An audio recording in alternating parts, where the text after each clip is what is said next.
Punjabi study point 63 ਵੇਖ ਰਹੇ ਸਾਰੇ ਹੀ ਵਿਊਅਰਸ ਦਾ ਇਸ ਚੈਨਲ 'ਤੇ ਇੱਕ ਵਾਰ ਫੇਰ ਬਹੁਤ ਬਹੁਤ ਸਵਾਗਤ। ਮੈਂ ਅਮਰਜੀਤ ਕੌਰ ਅਗਲੀ ਵੀਡੀਓ ਲੈ ਕੇ ਆਪ ਜੀ ਦੇ ਸਾਹਮਣੇ ਪੇਸ਼ ਹੈਗੀ ਹਾਂ। ਅਤੇ ਇਸ ਵੀਡੀਓ ਵਿੱਚ ਆਪਾਂ ਪੰਜਾਬ ਯੂਨੀਵਰਸਿਟੀ ਚੰਡੀਗੜ੍ਹ ਦੀ BA ਦੇ 5ਵੇਂ ਸਮੈਸਟਰ ਦੇ ਸਿਲੇਬਸ ਦੇ ਵਿੱਚ ਦਰਜ ਵਿਆਕਰਨ ਦਾ ਇੱਕ ਭਾਗ ਵਾਚਣਾ ਹੈ, ਜਿਸ ਦਾ ਸਿਰਲੇਖ ਹੈ ਅੰਗਰੇਜ਼ੀ ਤੋਂ ਪੰਜਾਬੀ ਵਿੱਚ ਅਨੁਵਾਦ। ਹੁਣ ਸਿਲੇਬਸ ਦੇ ਵਿੱਚ ਇਹ ਪ੍ਰਸ਼ਨ 8 ਨੰਬਰ ਦਾ ਹੈ, ਪ੍ਰਸ਼ਨ ਪੱਤਰ ਦੇ ਵਿੱਚ ਜੋ ਆਉਣਾ ਹੈਗਾ। ਤਾਂ ਇਸ ਮੰਤਰ ਦੇ ਲਈ ਸਾਨੂੰ ਜਿਹੜਾ ਹੈ ਇੱਕ ਅੰਗਰੇਜ਼ੀ ਦਾ ਪੈਰਾ ਦਿੱਤਾ ਹੋਊਗਾ ਅਤੇ ਇਸ ਨੂੰ ਆਪਾਂ ਨੇ ਪੰਜਾਬੀ ਵਿੱਚ ਅਨੁਵਾਦ ਕਰਨਾ ਹੈ। ਅਤੇ ਉਸ ਦੇ ਨਾਲ ਸੰਬੰਧਿਤ ਕੁਝ ਮੁੱਖ ਨੁਕਤੇ ਹੈਗੇ ਨੇ ਜਿਹੜੇ ਪਹਿਲਾਂ ਅਸੀਂ ਉਹ ਸਮਝਾਂਗੇ ਅਤੇ ਉਸ ਤੋਂ ਬਾਅਦ ਅਸੀਂ 2 ਪੈਰਿਆਂ ਦਾ ਅਨੁਵਾਦ ਕਰਕੇ ਜਿਹੜਾ ਹੈ ਉਸਦਾ ਅਭਿਆਸ ਕਰਾਂਗੇ। ਇਸ ਤੋਂ ਇਲਾਵਾ ਜੋ ਮੇਰਾ ਆਪਣਾ ਤਜਰਬਾ ਹੈ ਉਹ ਹੈਗਾ ਕਿ ਸਾਨੂੰ ਅੰਗਰੇਜ਼ੀ ਦਾ ਜਿਹੜਾ ਹੈ ਵੱਧ ਤੋਂ ਵੱਧ ਸਾਡੀ ਵੋਕੈਬਲਰੀ ਅਮੀਰ ਹੋਣੀ ਚਾਹੀਦੀ ਹੈ। ਸਾਨੂੰ ਸ਼ਬਦਾਂ ਦੇ ਅਰਥਾਂ ਬਾਰੇ ਵੱਧ ਤੋਂ ਵੱਧ ਜਾਣਕਾਰੀ ਹੋਣੀ ਚਾਹੀਦੀ ਹੈ। ਇਸ ਮੰਤਵ ਦੇ ਲਈ ਅੰਗਰੇਜ਼ੀ ਦਾ ਅਖਬਾਰ ਜਾਂ ਮੈਗਜ਼ੀਨ ਪੜ੍ਹਦੇ ਰਹਿਣਾ ਚਾਹੀਦਾ ਹੈਗਾ।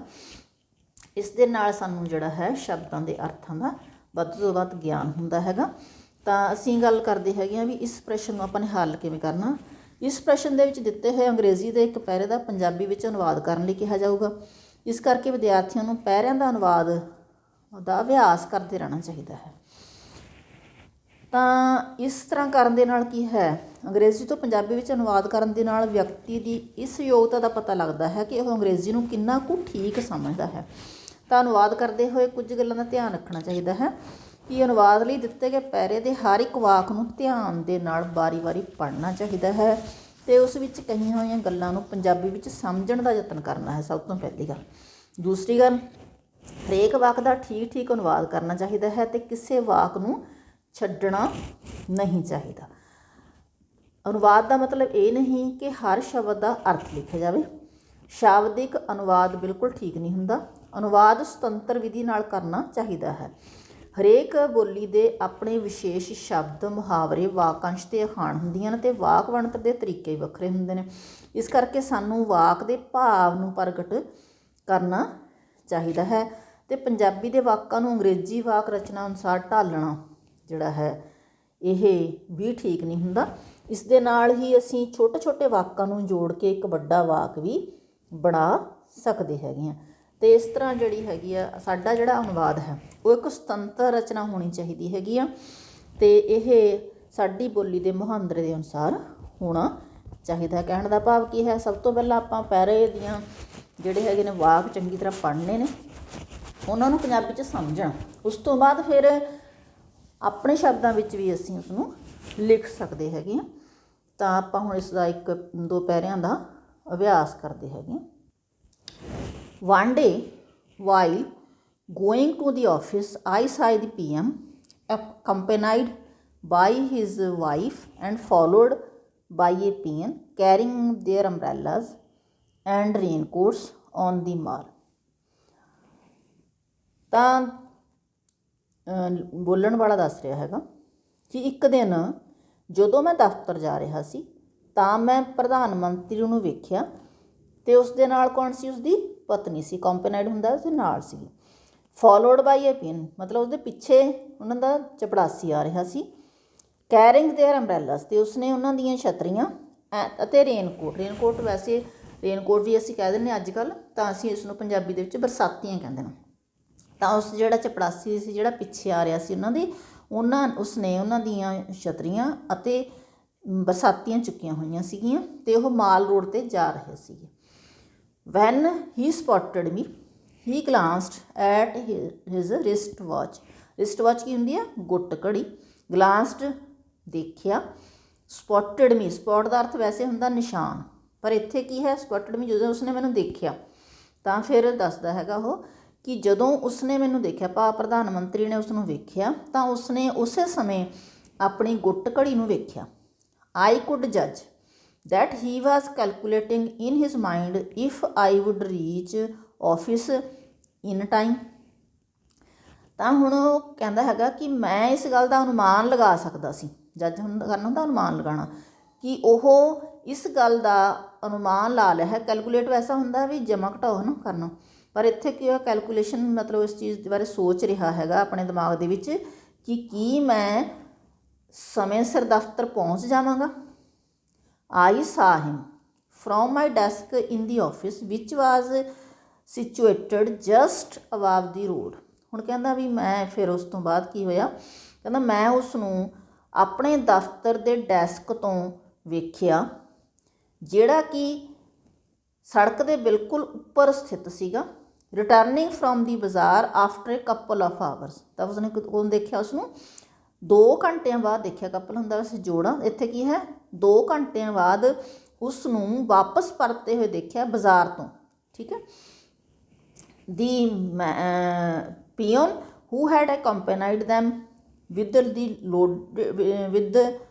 was loaded with several bundles and packets।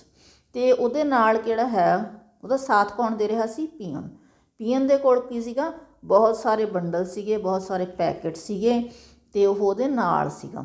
No sooner did the PM reach his office cum residence which was just above my office he sent a slip asking when I had reached the office in the morning. ਕਹਿੰਦਾ ਜਿਉਂ ਹੀ, ਨੋ ਸੂਨਰ ਦਾ ਮਤਲਬ ਹੁੰਦਾ ਹੈ ਜਿਉਂ ਹੀ prime minister ਆਪਣੇ ਰਿਹਾਇਸ਼ ਕਮ ਦਫ਼ਤਰ, ਇਹਦਾ ਮਤਲਬ ਕੀ ਹੁੰਦਾ ਵੀ ਉਹ ਦਫ਼ਤਰ ਜਿਹੜਾ ਰਿਹਾਇਸ਼ ਦੇ ਵਿੱਚ ਹੀ ਸਥਿਤ ਹੋਵੇ, ਉੱਥੇ ਪਹੁੰਚਿਆ ਤਾਂ ਉਸਨੇ ਕੀ ਕੀਤਾ, ਜਿਹੜੀ ਇਹ ਰਿਹਾਇਸ਼ ਸੀਗੀ ਉਹ ਉਸਦੇ ਦਫ਼ਤਰ ਦੇ ਬਿਲਕੁਲ ਉੱਪਰ ਸਥਿਤ ਸੀਗੀ, ਮਤਲਬ ਉੱਪਰਲੇ ਫਲੋਰ 'ਤੇ ਸਥਿਤ ਸੀਗੀ।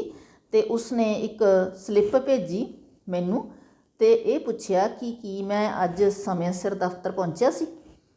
Indeed I was A bit late that ਡੇ। ਅਤੇ ਹੁਣ ਦੱਸਣ ਵਾਲਾ ਕੀ ਕਹਿੰਦਾ ਹੈ, ਅਸਲ ਵਿੱਚ ਇੰਡੀਡ ਹੁੰਦਾ ਅਸਲ ਵਿੱਚ, ਮੈਂ ਉਸ ਦਿਨ ਕੁਝ ਲੇਟ ਸੀ, ਬਿਟ ਹੁੰਦਾ ਬਹੁਤ ਥੋੜ੍ਹਾ ਜਿਹਾ ਸਮਾਂ ਵੀ ਮੈਂ ਲੇਟ ਸੀਗਾ। ਸੋ ਆਈ ਰਿਗਰੈਟਡ ਫਾਰ ਬੀਇੰਗ ਲੇਟ। ਰਿਗਰੈਟਡ ਹੁੰਦਾ ਪਛਤਾਵਾ ਕਰਨਾ ਜਾਂ ਮਾफ़ੀ ਮੰਗਣਾ, ਤਾਂ ਫਿਰ ਮੈਂ ਇਸ ਗੱਲ ਲਈ ਲੇਟ ਹੋਣ ਦੇ ਲਈ ਮਾफ़ੀ ਮੰਗੀ। Well as the top man himself who could tell him that the office time was not meant for shopping. ਹੁਣ ਵੈਲ ਐਜ਼ ਦੀ ਟੋਪਮੈਨ ਕਹਿੰਦਾ ਅਸਲ ਵਿੱਚ, ਹੁਣ ਕਹਿੰਦਾ ਸਭ ਤੋਂ ਉਸ ਦਫ਼ਤਰ ਦੇ ਸਭ ਤੋਂ ਉਸ ਉੱਚਤਮ ਅਧਿਕਾਰੀ, ਟੋਪਮੈਨ ਸਭ ਤੋਂ ਉੱਚਾ ਅਧਿਕਾਰੀ ਸੀਗਾ ਉਹ, ਅਤੇ ਉਸ ਨੂੰ ਕਹਿੰਦਾ ਕੌਣ ਸਮਝਾ ਸਕਦਾ ਸੀਗਾ ਕਿ ਦਫ਼ਤਰ ਦਾ ਜਿਹੜਾ ਟਾਈਮ ਹੈ ਉਹ ਖਰੀਦੋ ਫਰੋਖਤ ਕਰਨ ਦੇ ਲਈ ਨਹੀਂ ਹੁੰਦਾ, ਸ਼ੋਪਿੰਗ ਕਰਨ ਲਈ ਨਹੀਂ ਹੁੰਦਾ। ਮਤਲਬ ਕਹਿਣ ਦਾ ਭਾਵ ਕੀ ਹੈ ਵੀ ਜਿਹੜਾ ਪ੍ਰਾਈਮ ਮਿਨਿਸਟਰ ਸੀਗਾ ਉਸਨੇ ਉਸਨੂੰ ਦਫ਼ਤਰ ਜਾਂਦੇ ਦੇਖਿਆ ਅਤੇ ਆਪਣੀ ਘੜੀ ਦੇਖੀ ਅਤੇ ਉਹਨੂੰ ਲੱਗਿਆ ਵੀ ਉਹ ਟਾਈਮ ਸਿਰ ਨਹੀਂ ਪਹੁੰਚ ਸਕਦਾ। ਅਤੇ ਫਿਰ ਪ੍ਰਾਈਮ ਮਿਨਿਸਟਰ ਜਦੋਂ 2 ਘੰਟੇ ਬਾਅਦ ਆਪਣੇ ਪਿਓਨ ਦੇ ਨਾਲ ਸ਼ੋਪਿੰਗ ਕਰਕੇ ਮੁੜਿਆ ਤਾਂ ਫਿਰ ਉਸਨੇ ਉਸਨੂੰ ਝੱਟ ਹੀ ਇੱਕ ਪਰਚੀ ਭੇਜੀ ਅਤੇ ਪੁੱਛਿਆ ਵੀ ਤੂੰ ਸਮੇਂ ਸਿਰ ਪਹੁੰਚ ਗਿਆ ਸੀ। ਤਾਂ ਫਿਰ ਕਿਉਂਕਿ ਉਹ ਸਮੇਂ ਸਿਰ ਨਹੀਂ ਸੀਗਾ, ਕੁਝ ਸਮਾਂ ਲੇਟ ਸੀ, ਇਸ ਲਈ ਉਸਨੇ ਮਾफ़ੀ ਮੰਗ ਲਈ। ਪਰ ਉਹ ਆਪ ਦੱਸਦਾ ਹੈ ਲਿਖਣ ਵਾਲਾ ਕਿ ਉਸ ਸਭ ਤੋਂ ਉੱਚਤਮ ਅਧਿਕਾਰੀ ਨੂੰ ਕੌਣ ਸਮਝਾ ਸਕਦਾ ਸੀ ਕਿ ਦਫ਼ਤਰ ਦਾ ਜਿਹੜਾ ਕੀਮਤੀ ਸਮਾਂ ਹੈ, ਜਿਸ ਨੂੰ ਉਸਨੇ 2 ਘੰਟੇ ਦਾ ਜਿਹੜਾ ਹੈ ਸ਼ੋਪਿੰਗ ਦੇ ਲਈ ਖਰਚ ਕੀਤਾ ਸੀ, ਉਹ ਖਰਚ ਕਰਨ ਦੇ ਲਈ, ਸ਼ੋਪਿੰਗ ਕਰਨ ਦੇ ਲਈ ਨਹੀਂ ਬਣਿਆ ਹੈ। ਠੀਕ ਹੈ। ਤਾਂ ਇਹ ਤਾਂ ਅਸੀਂ ਆਪਣਾ ਪਹਿਲਾ ਪੈਰਾ, ਕਹਿਣ ਦਾ ਭਾਵ ਕੀ ਹੈ, ਆਪਾਂ ਨੇ ਇਸ ਨੂੰ ਸਮਝ ਲਿਆ ਹੈ। ਹੁਣ ਆਪਾਂ ਇਸ ਨੂੰ ਲਿਖ ਸਕਦੇ ਹਾਂ। ਕਿਵੇਂ ਲਿਖਾਂਗੇ ਆਪਾਂ, ਇੱਕ ਦਿਨ ਦਫ਼ਤਰ ਨੂੰ ਜਾਂਦਿਆਂ ਮੈਂ ਮਾਲ ਰੋਡ ਉੱਤੇ ਪ੍ਰਧਾਨ ਮੰਤਰੀ ਨੂੰ ਆਪਣੀ ਪਤਨੀ ਦੇ ਨਾਲ ਦੇਖਿਆ, ਜਿਨ੍ਹਾਂ ਦੇ ਪਿੱਛੇ ਇੱਕ ਚਪੜਾਸੀ ਉਹਨਾਂ ਦੀਆਂ ਛਤਰੀਆਂ ਅਤੇ ਬਰਸਾਤੀਆਂ ਚੁੱਕੀ ਜਾ ਰਿਹਾ ਸੀ। ਜਦੋਂ ਉਸਨੇ ਮੈਨੂੰ ਦੇਖਿਆ ਤਾਂ ਉਸਨੇ ਆਪਣੇ ਹੱਥ ਘੜੀ ਉੱਤੇ ਨਜ਼ਰ ਮਾਰੀ। ਮੈਂ ਸਮਝ ਗਿਆ ਕਿ ਉਹ ਆਪਣੇ ਮਨ ਵਿੱਚ ਇਹ ਗਿਣਤੀ ਮਿਣਤੀ ਕਰ ਰਿਹਾ ਹੈ ਕਿ ਕੀ ਮੈਂ ਸਮੇਂ ਸਿਰ ਦਫ਼ਤਰ ਪਹੁੰਚ ਜਾਵਾਂਗਾ। ਮੈਂ ਸੜਕ ਤੋਂ ਥੋੜ੍ਹਾ ਜਿਹਾ ਉੱਪਰ ਸਥਿਤ ਆਪਣੇ ਇਸ ਦਫ਼ਤਰ ਦੇ ਡੈਸਕ ਤੋਂ ਉਸਨੂੰ 2 ਘੰਟਿਆਂ ਬਾਅਦ ਬਾਜ਼ਾਰ ਤੋਂ ਵਾਪਸ ਆਉਂਦੇ ਵੇਖਿਆ, ਅਤੇ ਜਿਹੜਾ ਚਪੜਾਸੀ ਉਹਨਾਂ ਦੇ ਨਾਲ ਸੀ ਉਸ ਦੇ ਕੋਲ ਕੁਝ ਗੰਢਾਂ ਅਤੇ ਪੈਕਟਾਂ ਦੇ ਭਾਰ ਦੇ ਨਾਲੋਂ ਲੱਦਿਆ ਹੋਇਆ ਸੀ। ਜਿਉਂ ਹੀ ਪ੍ਰਧਾਨ ਮੰਤਰੀ ਆਪਣੇ ਦਫ਼ਤਰ ਸਹਿਤ ਰਿਹਾਇਸ਼ਗਾਹ 'ਤੇ ਪਹੁੰਚਿਆ, ਜੋ ਕਿ ਸਾਡੇ ਦਫ਼ਤਰ ਦੇ ਬਿਲਕੁਲ ਉੱਪਰ ਸਥਿਤ ਸੀਗੀ, ਉਸਨੇ ਇੱਕ ਪਰਚੀ ਭੇਜ ਕੇ ਮੈਨੂੰ ਪੁੱਛਿਆ ਕਿ ਕੀ ਮੈਂ ਸਵੇਰੇ ਦਫ਼ਤਰ ਵਿੱਚ ਸਮੇਂ ਸਿਰ ਪੁੱਜਿਆ ਸੀ। ਸੱਚਮੁੱਚ ਹੀ ਮੈਂ ਉਸ ਦਿਨ ਕੁਝ ਲੇਟ ਸੀ, ਸੋ ਮੈਂ ਆਪਣੇ ਲੇਟ ਹੋਣ ਬਾਰੇ ਪਛਤਾਵਾ ਪ੍ਰਗਟ ਕੀਤਾ ਜਾਂ ਮਾਫ਼ੀ ਮੰਗੀ। ਪਰ ਉਹ ਉਸ ਬੜੇ ਆਦਮੀ ਨੂੰ ਕੌਣ ਕਹਿ ਸਕਦਾ ਸੀ ਕਿ ਦਫ਼ਤਰ ਦਾ ਸਮਾਂ ਬਾਜ਼ਾਰ ਵਿੱਚੋਂ ਸ਼ੋਪਿੰਗ ਕਰਨ ਲਈ ਜਾਂ ਖਰੀਦੋ ਫਰੋਖਤ ਕਰਨ ਲਈ ਨਹੀਂ ਹੁੰਦਾ। ਹੁਣ ਆਪਾਂ ਇਸ ਦਾ ਇੱਕ ਹੋਰ ਦੂਸਰਾ ਪੈਰਾ ਹੈ ਆਪਣਾ, later A few scholars learned with pride of their prehistorical roots Mohenjo-daro and Harappa. ਤਾਂ ਇਹਦਾ ਅਰਥ ਕੀ ਹੈਗਾ, ਸਕੋਲਰਸ ਹੁੰਦੇ ਨੇ ਵਿਦਵਾਨ, ਲਰਨਡ ਉਹਨਾਂ ਨੇ ਜਾਣਿਆ ਜਾਂ ਲੱਭਿਆ, ਪ੍ਰੀ ਹਿਸਟੋਰੀਕਲ ਹੁੰਦਾ ਪੂਰਵ ਇਤਿਹਾਸਕ ਜੜ੍ਹਾਂ ਸਾਡੀਆਂ ਕਿੱਥੋਂ, ਮੋਹਿੰਜੋਦੜੋ ਅਤੇ ਹੜੱਪਾ ਤੋਂ। ਕਹਿਣ ਦਾ ਭਾਵ ਕਿ ਇਸ ਲਾਈਨ ਦਾ ਆਪਾਂ ਕੀ ਅਰਥ ਕਰਾਂਗੇ ਕਿ ਮਗਰੋਂ ਕੁਝ ਵਿਦਵਾਨਾਂ ਨੇ ਆਪਣੀਆਂ ਪੂਰਵ ਇਤਿਹਾਸਕ ਬੁਨਿਆਦਾਂ ਮੋਹਿੰਜੋਦੜੋ ਤੋਂ ਹੜੱਪਾ ਸੰਬੰਧੀ ਜਾਣਨ ਦਾ ਮਾਣ ਪ੍ਰਾਪਤ ਕੀਤਾ, pride. After Palasi 1757 Bengal was the first province to pass under the British rule for 2 centuries।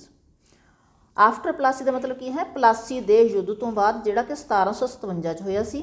Bengal ਪਹਿਲਾ ਸੂਬਾ ਸੀ, ਪ੍ਰੋਵਿੰਸ ਹੁੰਦਾ ਸੂਬਾ, ਰਾਜ ਜਾਂ ਸਟੇਟ, ਠੀਕ ਹੈ। ਅਤੇ ਫਿਰ ਇਹ ਪਹਿਲਾ ਸੂਬਾ ਸੀ ਜਿਹੜਾ ਕਿ ਅੰਗਰੇਜ਼ੀ ਰਾਜ ਦੇ ਅਧੀਨ ਹੋਇਆ। ਕਿੰਨੇ ਸਮੇਂ ਲਈ, ਫਾਰ 2 centuries, ਸੈਂਚੁਰੀਜ਼ ਹੁੰਦੀਆਂ ਨਾ 200 ਸਾਲ, ਠੀਕ ਹੈ, ਮਤਲਬ ਸ਼ਤਾਬਦੀਆਂ। ਪੰਜਾਬ ਵਾਜ਼ ਦੀ last staying under the British for less than 100 years। ਹੁਣ ਪੰਜਾਬ ਕਹਿੰਦਾ ਸਭ ਤੋਂ ਅਖੀਰਲਾ ਸੂਬਾ ਸੀਗਾ ਜਿਹੜਾ ਅੰਗਰੇਜ਼ਾਂ ਦੇ ਅਧੀਨ ਰਿਹਾ 100 ਸਾਲਾਂ ਤੋਂ ਵੀ ਘੱਟ ਦੇ ਸਮੇਂ ਲਈ, ਲੈਸ ਦੈਨ 100 ਸਾਲਾਂ ਤੋਂ ਵੀ ਘੱਟ ਦੇ ਸਮੇਂ ਲਈ ਅੰਗਰੇਜ਼ਾਂ ਦੇ ਅਧੀਨ ਹੋਇਆ। For British rule came here only 10 years after the death of Maharaja Ranjit Singh 1839। ਕਾਰਨ ਕੀ ਦੱਸਿਆ ਵੀ ਇਹ ਜਿਹੜਾ ਪੰਜਾਬ ਹੈ ਉਹ ਮਹਾਰਾਜਾ ਰਣਜੀਤ ਸਿੰਘ ਦੀ ਮੌਤ ਜਿਹੜੀ ਕਿ 1839 ਈਸਵੀ ਵਿੱਚ ਹੋਈ, ਉਸ ਤੋਂ 10 ਸਾਲ ਪਿੱਛੋਂ ਅੰਗਰੇਜ਼ਾਂ ਦੇ ਅਧੀਨ ਹੋਇਆ ਸੀਗਾ। In a sense independence movement was launched from Punjab. ਅਤੇ ਇਸ ਤਰ੍ਹਾਂ ਅਸੀਂ ਕਹਿ ਸਕਦੇ ਹੈਗੇ ਹਾਂ ਕਿ ਜਿਹੜੀ ਹੈ ਆਜ਼ਾਦੀ ਦੀ ਲਹਿਰ ਪੰਜਾਬ ਤੋਂ ਹੀ ਆਰੰਭ ਹੋਈ, ਲਾਂਚ ਹੁੰਦਾ ਹੈ ਆਰੰਭ ਕਰਨਾ। It was on the new year day 1930 when Congress President Jawaharlal Nehru unfurled India's independence flag on the banks of Ravi. ਕਹਿੰਦਾ 1930 ਨੂੰ ਨਵੇਂ ਸਾਲ ਵਾਲੇ ਦਿਨ ਕਾਂਗਰਸ ਦੇ ਪ੍ਰਧਾਨ ਪੰਡਿਤ ਜਵਾਹਰ ਲਾਲ ਨਹਿਰੂ ਨੇ ਭਾਰਤ ਦਾ ਸੁਤੰਤਰਤਾ ਜਿਹੜਾ ਝੰਡਾ ਸੀ ਉਸ ਨੂੰ ਜਿਹੜਾ ਹੈ ਰਾਵੀ ਦੇ ਕੰਢਿਆਂ ਦੇ ਉੱਤੇ ਹਰਨ ਹੁੰਦਾ ਲਹਿਰਾਉਣਾ। Before that the goal was dominion status within the British empire. ਕਹਿੰਦਾ ਸਿਰਫ ਇਹ ਸੁਤੰਤਰਤਾ ਦਾ ਜਿਹੜਾ ਝੰਡਾ ਸੀ 1930 ਈਸਵੀ ਨੂੰ ਹੀ ਲਹਿਰਾਇਆ ਗਿਆ ਸੀਗਾ ਨਵੇਂ ਸਾਲ ਵਾਲੇ ਦਿਨ। ਇਸ ਤੋਂ ਪਹਿਲਾਂ ਜਿਹੜੇ ਰਾਜਨੀਤਿਕ ਜਿਹੜੇ ਨਿਸ਼ਾਨੇ ਕੀ ਸੀਗੇ ਕਿ ਅੰਗਰੇਜ਼ੀ ਰਾਜ ਦੇ ਅਧੀਨ ਹੀ ਡੋਮੀਨੀਅਨ ਜਿਹੜਾ ਅਧਿਕ੍ਰਿਤ ਅਸੀਂ ਕਹਾਂਗੇ ਦਰਜਾ ਪ੍ਰਾਪਤ ਕਰਨਾ ਹੀ ਉਹਨਾਂ ਦਾ ਮੁੱਖ ਮੋਟਿਵ ਸੀਗਾ ਜਾਂ ਉਹਨਾਂ ਦਾ ਮੁੱਖ ਉਦੇਸ਼ ਸੀਗਾ, ਵੀ ਆਜ਼ਾਦੀ ਪ੍ਰਾਪਤ ਕਰਨਾ ਉਹਨਾਂ ਦਾ ਉਦੇਸ਼ ਨਹੀਂ ਸੀ ਇਸ ਤੋਂ ਪਹਿਲਾਂ। No one then could imagine that independence was a mere 17 years away। ਕਹਿੰਦਾ ਉਦੋਂ ਕਿਸੇ ਨੂੰ ਇਹ ਅੰਦਾਜ਼ਾ ਹੀ ਨਹੀਂ ਸੀ, no one could imagine, ਕਿਸੇ ਨੂੰ ਅੰਦਾਜ਼ਾ ਨਹੀਂ ਸੀਗਾ ਕਿ ਆਜ਼ਾਦੀ ਜਿਹੜੀ ਹੈ ਉਹਨਾਂ ਤੋਂ ਸਿਰਫ 17 ਵਰ੍ਹੇ ਹੀ ਦੂਰ ਹੈ। ਮੇਰ ਹੁੰਦਾ ਹੈ ਬਿਲਕੁਲ ਥੋੜ੍ਹਾ ਜਿਹਾ, ਮਤਲਬ ਸਿਰਫ 17 ਵਰ੍ਹੇ ਹੀ ਦੂਰ ਹੈ। Everyone said freedom would come but not in my time। ਕਹਿੰਦਾ ਇਸ ਤੋਂ ਪਹਿਲਾਂ ਹਰੇਕ ਬੰਦਾ ਕਹਿੰਦਾ ਸੀਗਾ ਕਿ ਆਜ਼ਾਦੀ ਆਊਗੀ ਜ਼ਰੂਰ ਪਰ ਮੇਰੇ ਸਮੇਂ ਦੇ ਵਿੱਚ ਨਹੀਂ ਜਾਂ ਮੇਰੀ ਜ਼ਿੰਦਗੀ ਦੇ ਵਿੱਚ ਨਹੀਂ। ਤਾਂ ਇਸ ਤਰ੍ਹਾਂ ਹੁਣ ਆਪਾਂ ਇਹ ਪੈਰਾਗ੍ਰਾਫ ਪੜ੍ਹ ਲਿਆ ਹੈਗਾ, ਤਾਂ ਆਪਾਂ ਇਸ ਨੂੰ ਕਿਵੇਂ ਲਿਖ ਸਕਦੇ ਹੈਗੇ ਹਾਂ ਕਿ ਮਗਰੋਂ ਕੁਝ ਵਿਦਵਾਨਾਂ ਨੇ ਆਪਣੀਆਂ ਪੂਰਵ ਇਤਿਹਾਸਕ ਬੁਨਿਆਦਾਂ ਮੋਹਿੰਜੋਦੜੋ ਅਤੇ ਹੜੱਪਾ ਸੰਬੰਧੀ ਜਾਣਨ ਦਾ ਮਾਣ ਪ੍ਰਾਪਤ ਕੀਤਾ। ਪਲਾਸੀ ਦੀ ਲੜਾਈ 1857 ਤੋਂ ਬਾਅਦ ਬੰਗਾਲ ਪਹਿਲਾ ਪ੍ਰਾਂਤ ਸੀ ਜੋ 200 ਸਾਲ ਲਈ ਅੰਗਰੇਜ਼ੀ ਰਾਜ ਦੇ ਅਧੀਨ ਹੋਇਆ, ਪਰ ਪੰਜਾਬ ਦੀ ਵਾਰੀ ਸਭ ਤੋਂ ਮਗਰੋਂ ਆਈ ਜੋ 100 ਸਾਲ ਤੋਂ ਵੀ ਘੱਟ ਸਮੇਂ ਅੰਗਰੇਜ਼ਾਂ ਦੇ ਅਧੀਨ ਰਿਹਾ, ਕਿਉਂਕਿ ਇੱਥੇ ਅੰਗਰੇਜ਼ੀ ਰਾਜ ਮਹਾਰਾਜਾ ਰਣਜੀਤ ਸਿੰਘ ਦੀ ਮੌਤ 1839 ਤੋਂ 10 ਸਾਲਾਂ ਪਿੱਛੋਂ ਆਇਆ। ਆਜ਼ਾਦੀ ਦੀ ਲਹਿਰ ਵੀ ਪੰਜਾਬ ਤੋਂ ਹੀ ਆਰੰਭੀ ਗਈ। ਇਹ 1930 ਦੇ ਨਵੇਂ ਸਾਲ ਦਾ ਪਹਿਲਾ ਦਿਨ ਸੀ ਜਦੋਂ ਕਾਂਗਰਸ ਪ੍ਰਧਾਨ ਜਵਾਹਰ ਲਾਲ ਨਹਿਰੂ ਨੇ ਰਾਵੀ ਦੇ ਕੰਢੇ ਉੱਤੇ ਆਜ਼ਾਦੀ ਦਾ ਝੰਡਾ ਝੁਲਾਇਆ ਸੀ, ਜਦ ਕਿ ਇਸ ਤੋਂ ਪਹਿਲਾਂ ਉਹਨਾਂ ਦਾ ਨਿਸ਼ਾਨਾ ਅੰਗਰੇਜ਼ੀ ਰਾਜ ਦੇ ਅਧੀਨ ਹੀ ਅਧਿਕ੍ਰਿਤ ਦਰਜਾ ਪ੍ਰਾਪਤ ਕਰਨਾ ਸੀ। ਇਹ ਹੁੰਦਾ ਡੋਮੀਨੀਅਨ ਸਟੇਟਸ, ਠੀਕ ਹੈ। ਇਸ ਸਮੇਂ ਕੋਈ ਇਹ ਕਲਪਨਾ ਵੀ ਨਹੀਂ ਸੀ ਕਰ ਸਕਦਾ ਕਿ ਆਜ਼ਾਦੀ ਮਿਲਣ ਵਿੱਚ ਕੇਵਲ 17 ਵਰ੍ਹੇ ਪਏ ਨੇ। ਹਰ ਕੋਈ ਇਹੀ ਕਹਿੰਦਾ ਸੀ ਕਿ ਆਜ਼ਾਦੀ ਆਵੇਗੀ ਪਰ ਮੇਰੀ ਜ਼ਿੰਦਗੀ ਵਿੱਚ ਨਹੀਂ। ਤਾਂ ਇਸ ਤਰ੍ਹਾਂ ਜਿਹੜਾ ਹੈ ਆਪਾਂ ਨੇ ਇਸ 2 ਪੈਰਿਆਂ ਦਾ ਪੰਜਾਬੀ ਵਿੱਚ ਅਨੁਵਾਦ ਕਰਨਾ ਸਿੱਖ ਲਿਆ ਹੈਗਾ। ਉਮੀਦ ਕਰਦੀ ਹੈਗੀ ਹਾਂ ਤੁਹਾਨੂੰ ਵੀਡੀਓ ਚੰਗੀ ਲੱਗੀ ਹੋਵੇਗੀ। ਜੇਕਰ ਵੀਡੀਓ ਚੰਗੀ ਲੱਗੀ ਤਾਂ ਫਿਰ ਇਸ ਨੂੰ ਲਾਈਕ ਅਤੇ ਕਮੈਂਟ ਕਰ ਦਿਓ। ਆਪਣੇ ਫਰੈਂਡਸ ਦੇ ਨਾਲ ਵੱਧ ਤੋਂ ਵੱਧ ਸ਼ੇਅਰ ਕਰਿਓ। ਜੇਕਰ ਇਸ ਚੈਨਲ 'ਤੇ ਨਵੇਂ ਆਏ ਹੈਗੇ ਹੋ ਤਾਂ ਫਿਰ ਇਸ ਚੈਨਲ ਦੀ ਪਲੇਲਿਸਟ ਹਰ ਹਾਲਤ ਵਿੱਚ ਵੇਖਣਾ, ਕਿਉਂਕਿ ਇਸ ਚੈਨਲ ਦੇ ਉੱਤੇ 1 ਨਾਲੋਂ ਵੱਧ ਕਲਾਸਿਸ ਦਾ ਕੰਮ ਕੀਤਾ ਹੋਇਆ ਹੈ। ਖਾਸ ਤੌਰ 'ਤੇ ਵਿਆਕਰਨ ਵਾਲਾ ਭਾਗ ਹਰੇਕ ਲਈ ਇੰਪੋਰਟੈਂਟ ਹੈਗਾ। ਅਤੇ ਜੇਕਰ ਵੀਡੀਓ ਤੁਹਾਡੀ ਪੜ੍ਹਾਈ ਦੇ ਲਈ ਲਾਭਦਾਇਕ ਹੋਈ ਤਾਂ ਫਿਰ ਤੁਸੀਂ ਇਸ ਚੈਨਲ ਨੂੰ ਸਬਸਕ੍ਰਾਈਬ ਕਰਕੇ ਇਸ ਚੈਨਲ ਦਾ ਮਾਣ ਵਧਾਉਣਾ। ਫਿਰ ਮਿਲਦੇ ਹੈਗੇ ਅਗਲੀ ਵੀਡੀਓ।